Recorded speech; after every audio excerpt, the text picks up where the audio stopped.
তো কাটছে। চারটে কাটছে আপনাদের চারজন তোমার চারটে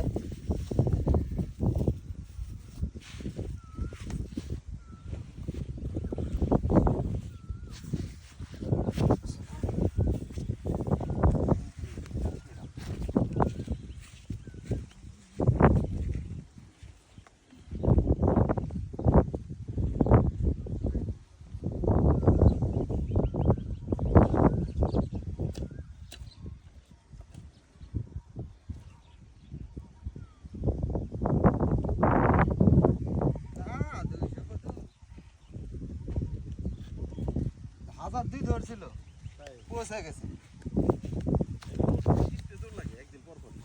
স্প্রে দিয়ে ফেরে না ভাই তাই না? আর মূল ডাক্তারের কাছে পরামর্শ দিচ্ছি কি সমস্যাটা কি? মূল ডাক্তারের কাছে আর লাগবে তাবিজ হ্যাঁ হ্যাঁ তাবিজ দিলে হকা তাবিজ লাগবে হ্যাঁ মূলতই তোমরা ফিরে ভোমরা আসলে হ্যাঁ ঠিক ওই হয়েছে। তাবিজের মধ্যে সোডা দিয়ে পাউডার দেওয়া থাকবে তাবিজ